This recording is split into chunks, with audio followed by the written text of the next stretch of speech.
ఎంతో టేస్టీగా ఉండే ఫిష్ కర్రీ మీరు తయారు చేసుకోవాలనుకుంటున్నారా? ఇంకెందుకు ఆలస్యం, చూసేయండి మరి.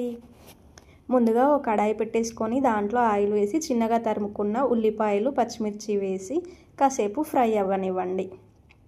నెక్స్ట్ ఫ్రెష్గా దంచేసి పెట్టుకున్న జింజర్ గార్లిక్ పేస్ట్ వేసి ఆ తర్వాత చిటికడంతా పసుపు వేయండి.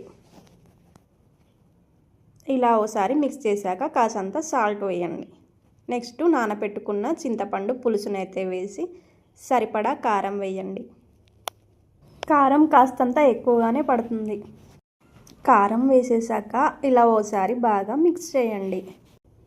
నెక్స్ట్ ఇలాగ ఉడుకుతున్నప్పుడు దీంట్లో కట్ చేసుకొని వాష్ చేసిన ఫిష్ పీసెస్ని అయితే వేయండి. దీన్ని స్పూన్తో అస్సలు కదపకండి. స్పూన్తో కదిపితే అయితే పీసెస్ అయితే విరిగిపోతాయి. సో స్పూన్తో అస్సలు కదపకండి. జస్ట్ ఇలాగ క్లాత్తో పట్టేసుకొని ఇలాగ తిప్పేయండి. నెక్స్ట్ కొంచెం గరం మసాలా అండ్ మెంతులు, జీరా పౌడర్ వేయండి. 20 మినిట్స్ క్యాప్ పెట్టేసి వదిలేయండి. ఎంతో టేస్టీగా ఉండే ఫిష్ కర్రీ అయితే రెడీ అయ్యింది.